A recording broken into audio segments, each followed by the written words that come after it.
Shalom, saudara yang terkasih di dalam Tuhan. Kembali pagi ini kita mendengarkan firman Tuhan. Mari kita masuk ke dalam doa.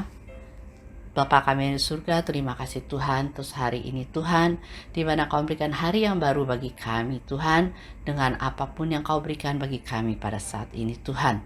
Terima kasih kami ucapkan ke dalam tangan Engkau Tuhan. Kiranya Tuhan, hidup kami Tuhan boleh selalu berada dalam kehendak dan rencana Engkau. Pimpin siap langkah dalam hidup kami Tuhan, untuk boleh selalu mengasihi Engkau Tuhan, setia kepadamu Tuhan. Terima kasih ya Tuhan, kami serahkan semua ke dalam tangan Engkau. Hanya di dalam namamu, nama Tuhan Yesus kami berdoa. Amin. Firman Tuhan pada pagi hari ini bertemakan tentang Tuhan menyediakan mahkota. Tidak seorang atlet pun yang tidak menginginkan sebuah kemenangan. Karena itu, mereka berlatih dengan keras setiap hari tanpa kenal lelah demi satu tujuan, yaitu menjadi juara atau pemenang.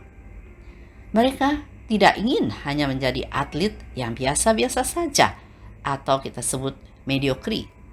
Meraih medali atau piala adalah sasaran utamanya. Lalu bagaimana dengan kita sebagai seorang anak Kristen? Begitu juga dalam perjalanan kekristenan ini. Setiap kita adalah atlet-atlet yang sedang berjuang dalam sebuah kejuaraan iman. Kalau kita baca di dalam Wahyu pasal 3 ayat 11 dikatakan, "Aku datang segera, peganglah apa yang ada padamu, supaya tidak seorang pun mengambil mahkotamu." Kita sebagai seorang Kristen haruslah berjuang di dalam hidup kita. Apa artinya berjuang?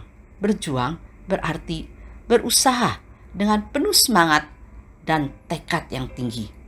Karena di dalam kamus atlet tidak ada istilah bermalas-malasan atau ogah-ogahan saat berlatih atau bertanding. Begitu juga kita sebagai seorang Kristen yang disebut sebagai atlet rohani. Rasul Paulus pun bertekad, "Ku tidak berlari tanpa tujuan, dan aku bukan petinju yang sembarangan saja memukul.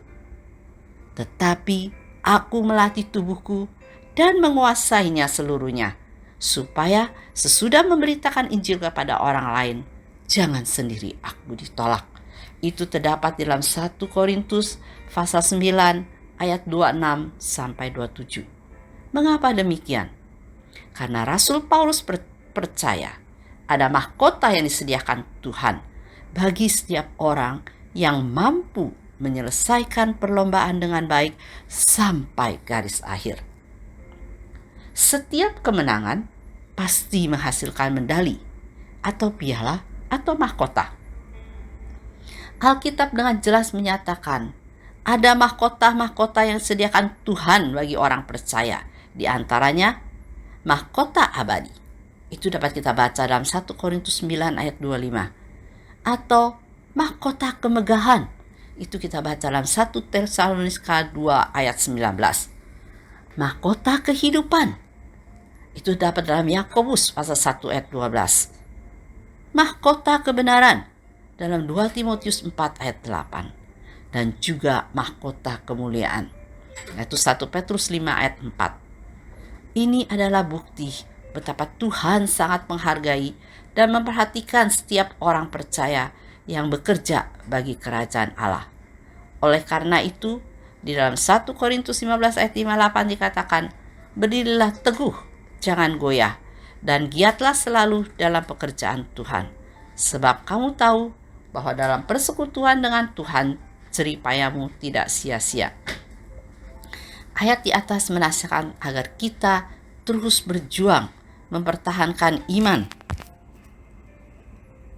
dan keselamatan yang telah kita terima. Jangan sampai kita menyerah di tengah jalan, melainkan berlarilah sedemikian rupa sampai menuju finish atau garis akhir. Ingat, mempertahankan lebih berat daripada meraih. Dalam Filipi 2 ayat 12 dikatakan, "Jadi tetaplah kerjakan keselamatanmu dengan takut dan gentar, dan layanilah Tuhan sampai akhir hidup kita." Saudara yang terkasih, mari kita terus tetap berjuang di dalam kehidupan kita sebagai atlet-atlet rohani sampai garis akhir, sampai kita mampu menyelesaikan perlombaan ini dengan baik, sehingga kita akan menerima mahkota dari Tuhan. Mari sama-sama kita berdoa. Terima kasih Tuhan atas hari ini, di mana ya Tuhan Engkau telah berikan kepada kami firman kebenaran Engkau Tuhan. Kami boleh belajar menjadi atlet-atlet Engkau Tuhan, atlet-atlet rohani yang mempunyai tujuan dalam hidup, yang tidak kenal lelah demi satu tujuan, yaitu berjuang sampai garis akhir, menyelesaikan perlombaan dengan baik, dan menerima mahkota kebenaran Engkau. Terima kasih ya Tuhan. Kami serahkan semua hanya dalam nama Engkau, nama Tuhan Yesus kami berdoa. Amin.